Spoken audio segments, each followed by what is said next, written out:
Hello, my name is Ian Ford, and I'm a research staff member here at Wolfram Research. And today I am pleased to be talking about tree data and computation. So I've roughly split this talk into three sections covering the meaning of tree data and also introducing the new tree framework and how you can use tree to model tree data. I will illustrate that with lots of examples of how you can construct trees of various types of data using built-in and custom rules. Then I'm going to move on and give an overview of the current language that we have for tree computations. And so this will include things like extracting data and subtrees, specifying traversal orders, modifying trees, evaluating trees, and then finally talk a little bit about visualization. So at the top, I want to give special thanks to a few people, Jose, Itai, Charles, Tom, Rob, and Fahim. They've all been extremely helpful with trees and different aspects of graphs and the compiler. Couldn't have done it without them. So what I mean by tree data. So tree is one of those concepts that's so fundamental that it comes up in just about every field. So I want to fence in and say specifically what we mean by trees are any kind of hierarchical or nested structure. So let's take a look at some of those. Here's a first example of a tree. So this is a file system outline. Here at the top of the tree, also called the root, we have a directory called system. And then within a directory, you can contain 0 or more other directories. So this system directory contains directories for example data, example pages, guides, etc. And then any directory can not only contain directories, but it can also have files. And so files do not contain any sub-elements, and so those are called the leaves of the tree. Another example is family trees, or more precisely, the tree of descendants. So starting with some person, say Queen Elizabeth II, you can consider the tree of that person's descendants by looking at each of their children, and then each of their children, and so on. So here, the root of the tree is Queen Elizabeth II. You have each descendant has their own subtree nested within the full subtree, and then you have people in the leaves.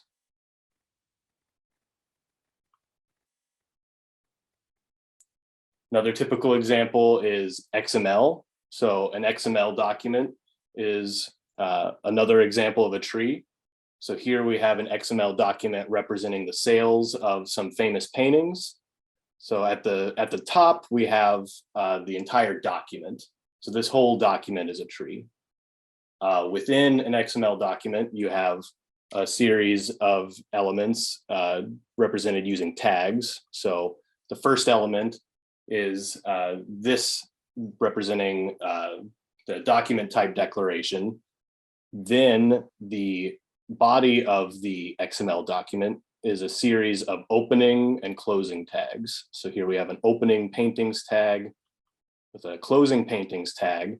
So that whole section between the opening and closing tags represents an XML element. Within it are sub-elements for each of the different sales. And within each sale, you have elements giving the title, artist, etc. And then in the leaves, you have the content of the document, which are just strings. So now let's see how we can represent all of these different kinds of data in the Wolfram language.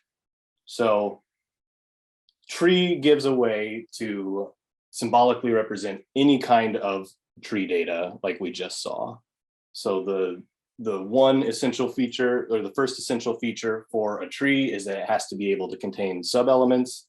So in the simplest case, a tree can take a list of any Wolfram language expressions. So here we have a tree with 5 leaves numbered 1 through 5.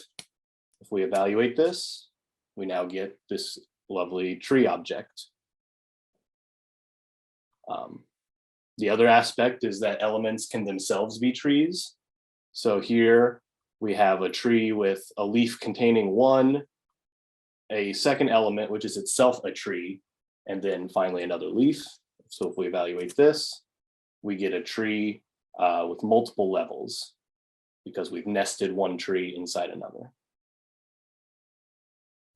And the final thing that we need to be able to truly model all different kinds of trees is we need to be able to optionally specify data for any tree element.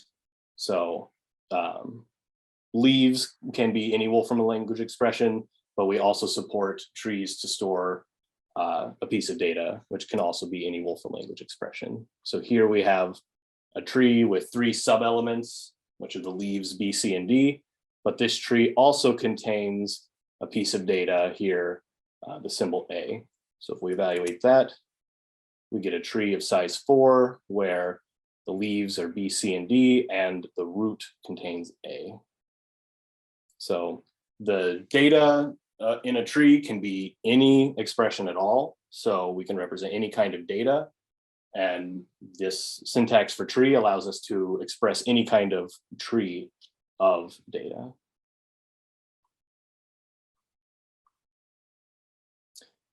Okay, so now I'll give some examples of trees and how you can, or things that are tree data and how you can construct symbolic tree objects from them. So here we have an expression, today plus 1 day, that symbolically represents the computation that will give us tomorrow. So if we evaluate this expression, we end up with a new expression. So here we have a date object representing Friday, the 15th of October, right? So let's see how these are trees by looking underneath the hood. So date object is an example of a compound expression.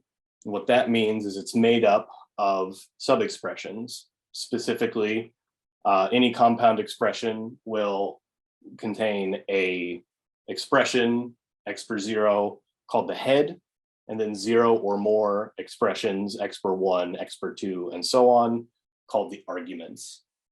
Okay, so we have expressions and sub-expressions. The question is, how can we represent this as tree?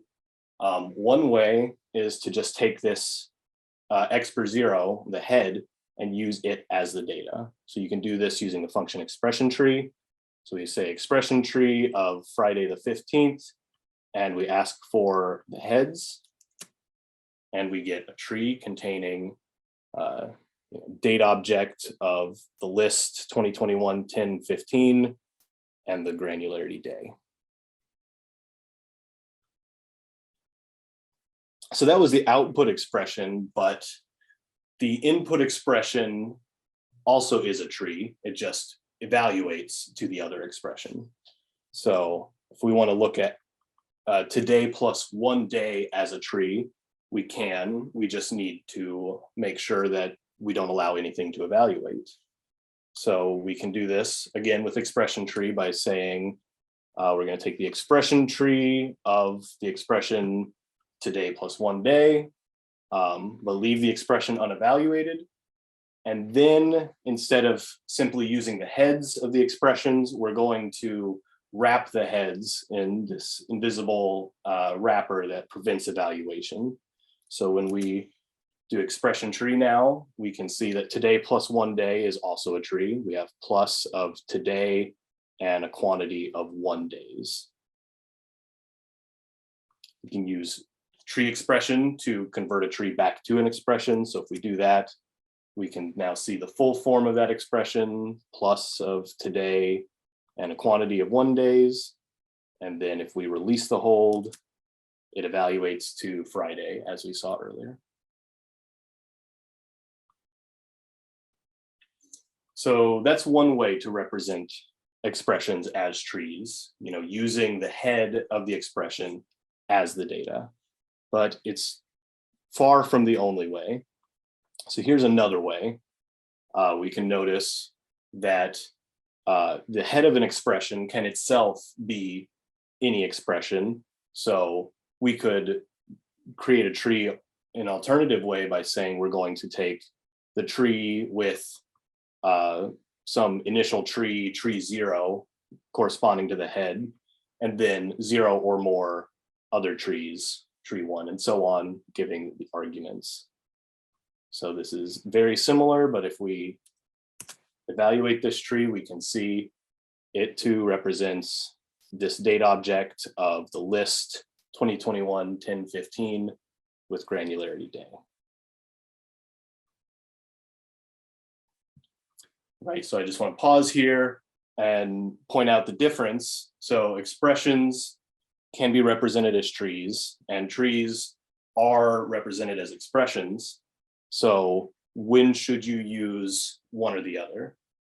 So Wolfram language expressions, the key thing about them is that when you evaluate them, they infinitely evaluate until you get an expression that no longer further evaluates.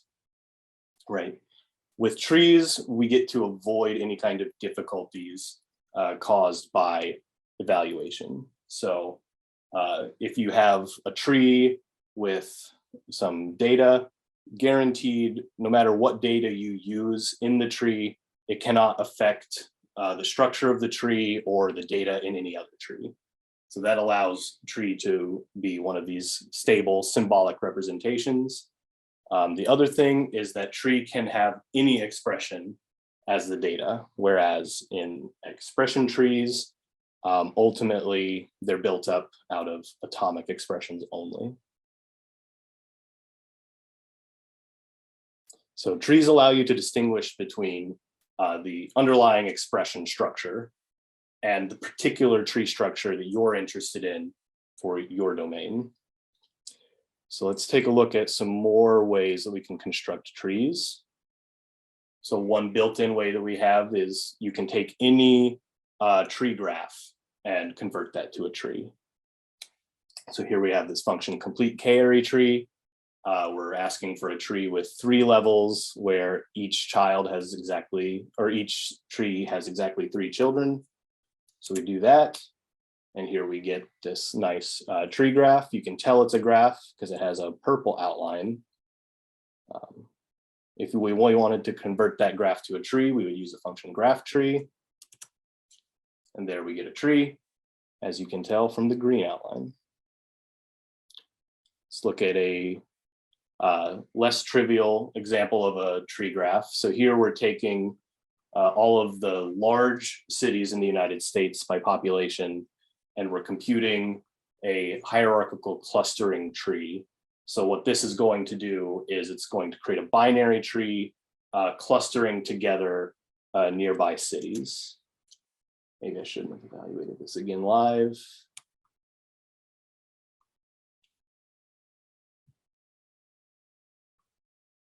Still going.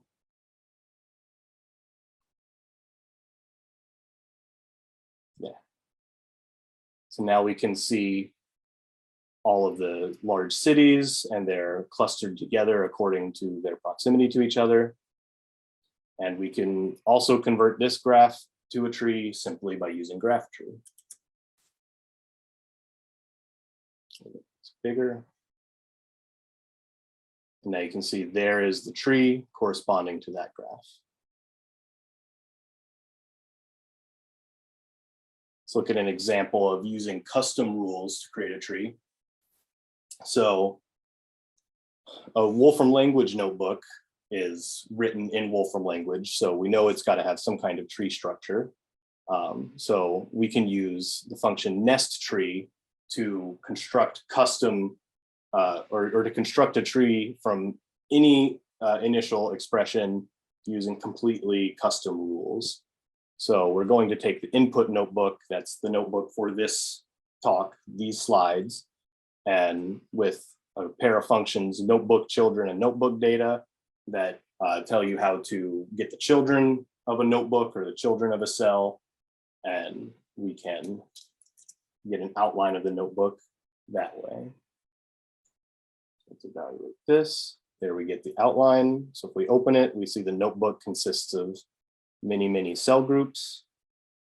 Let's look at a couple. There's the title slide, overview. Let's maybe skip down a little bit. What's in here? There's the trees, the expressions example slides. I won't skip too far ahead. Tree graphs.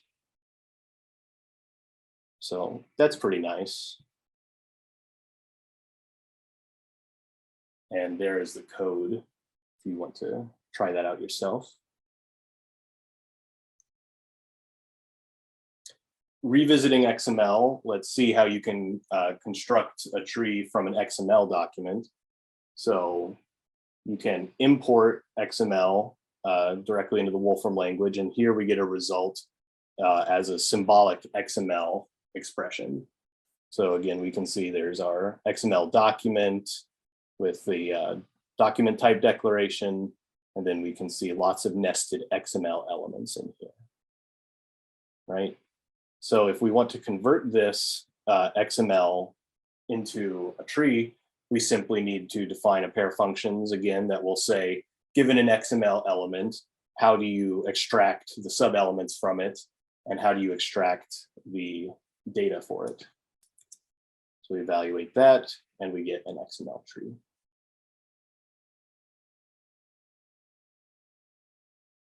And there is the code for this, just a couple of lines each for XML children and XML data. By the way, we plan on in the next version supporting XML directly in expression tree, so you won't need to write your own custom rules for that. Moving on to tree computation, there's a lot to cover, so I'll move quickly. You can extract various pieces of a tree. So a tree is made up of your data and a list of subtrees. So we provide two basic functions, tree data and tree children, that extract those. So tree data of this tree gives 1, which is the data in the root element, and tree children of the tree gives us the children of the root element. Not only can we extract the data and the children from the root element, but in fact, we can extract those things from a completely arbitrary position or a list of positions in the tree. So let's see how to do that. So the function tree extract is the general function that allows you to extract anything. So we're going to use the XML tree example again and extract the first child, which should be the document type declaration. And there we see the first subtree. Tree extract supports many different forms. So one of those is this operator form.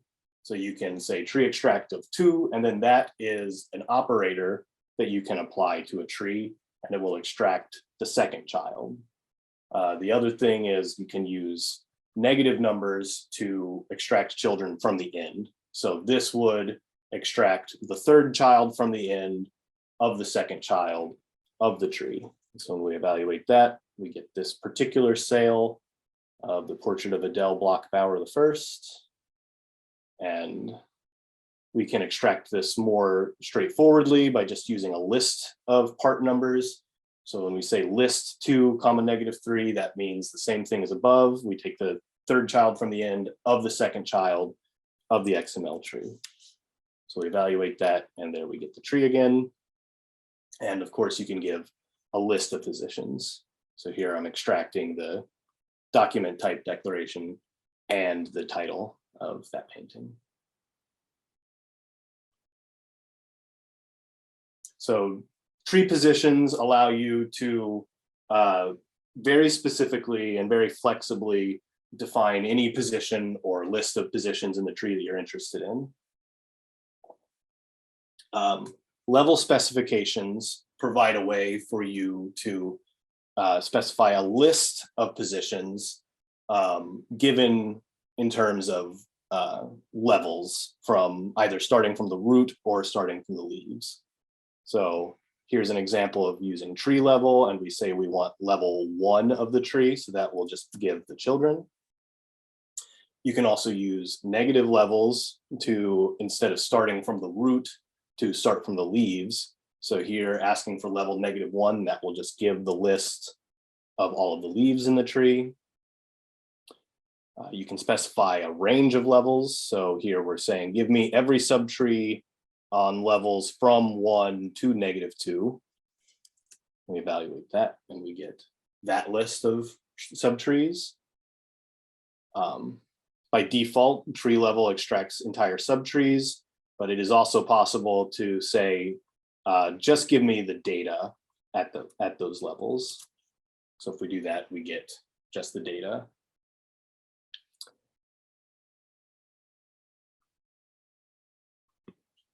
Some higher level extraction functions. These allow you to extract subtrees or data from a tree based on a criterion or a pattern, not just the explicit position or level that the tree is at. So tree select is what allows you to use a criterion.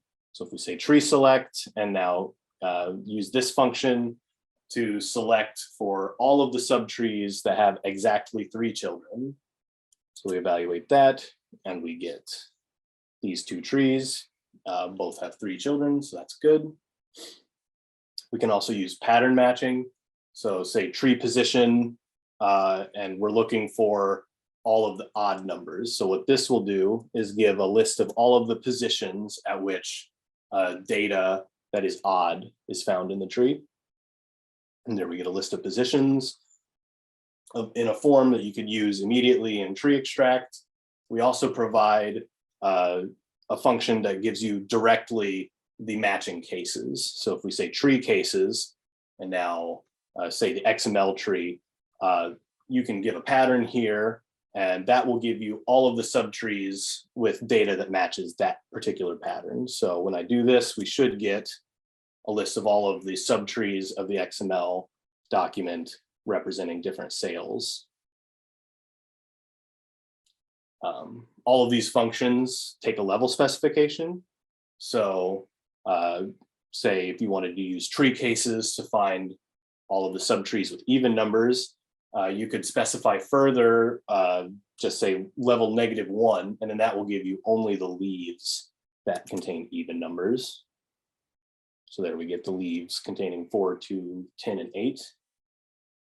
And finally, operator forms of these 3 functions, tree level, tree select, and tree cases, can also be used in tree extract. So if you want all of the matching data itself, you can say extract from this tree all of the cases that contain an odd number, and then extract the tree data.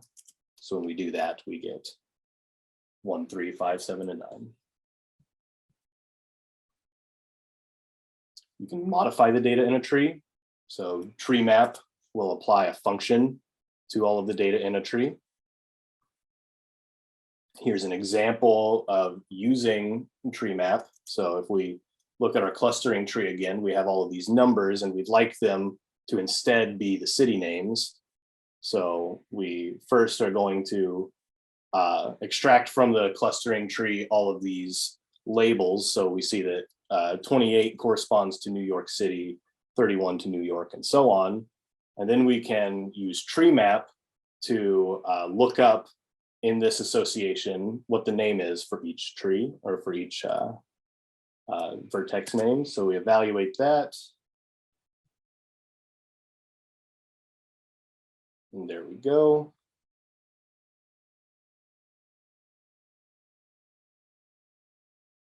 And we've gotten the tree again, but now all of the leaves have had the number replaced with the city, and the internal subtrees that just represent clusters are left blank. Along the same lines, we have tree scan, which is useful if you want to apply a function that may have some side effects and aren't necessarily interested in the result. So here we're just going to show just the results of the values for levels 0 through 3 using tree scan. So we do that and we get, this cluster of 2 clusters and then billings and then a cluster of those 2, and anchorage and so on.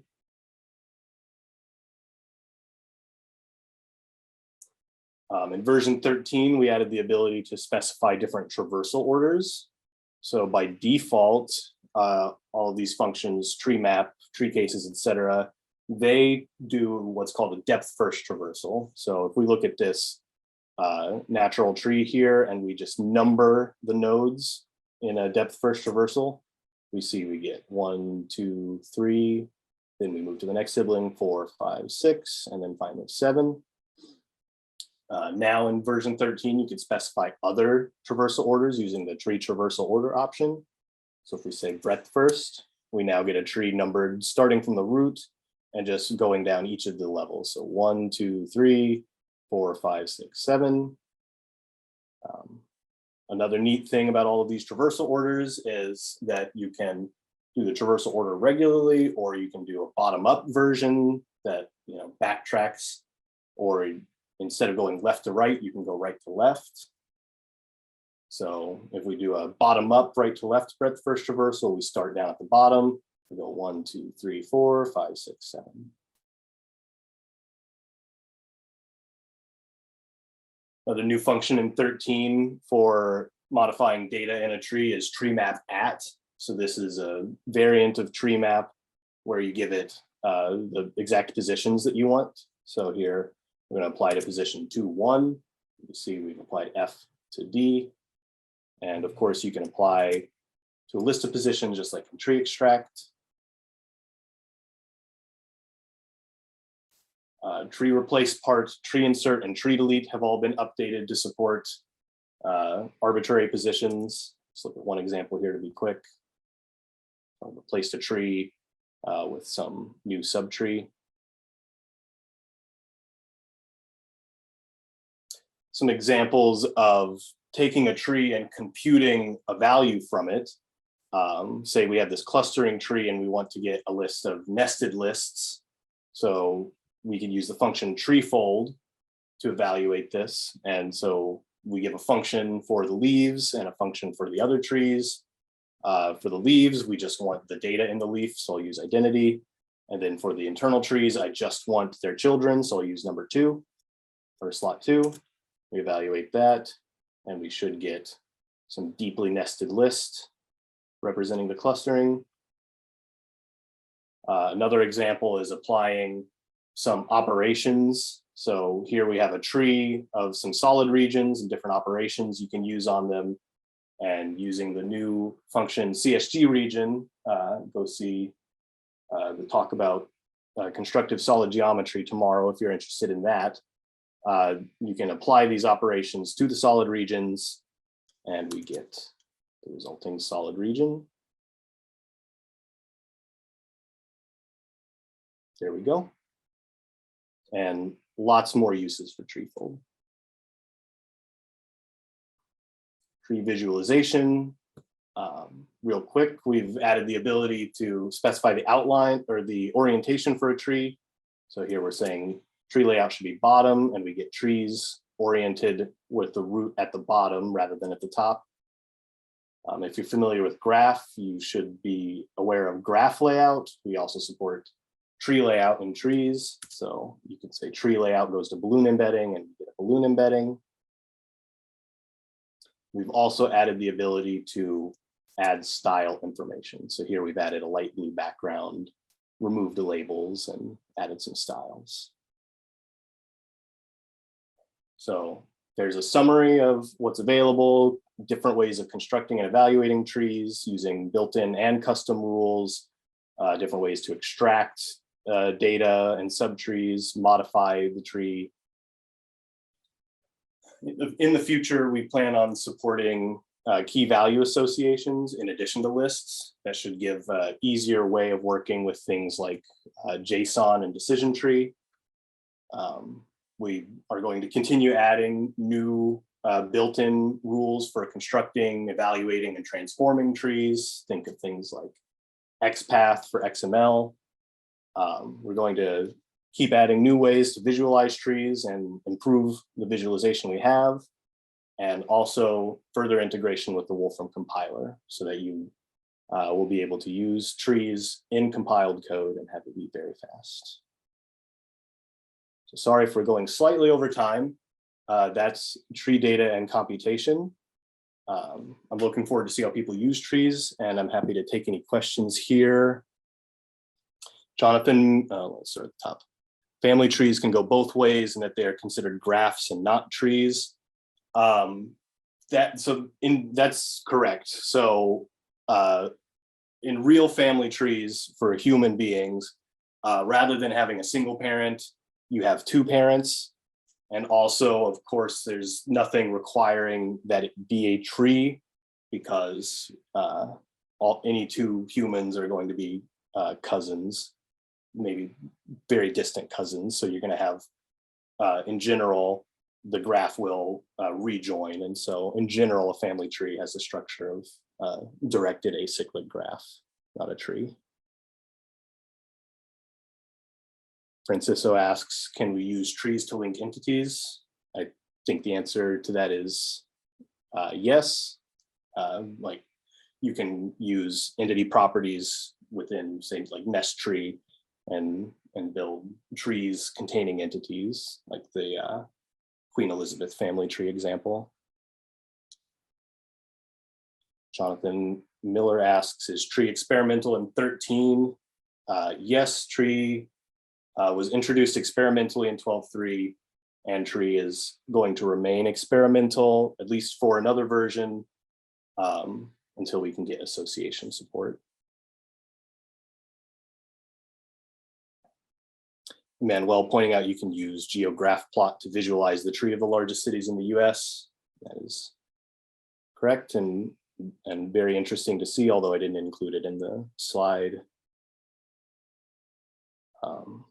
Peter Fleck asks, what non-topological graph information does graph tree carry over?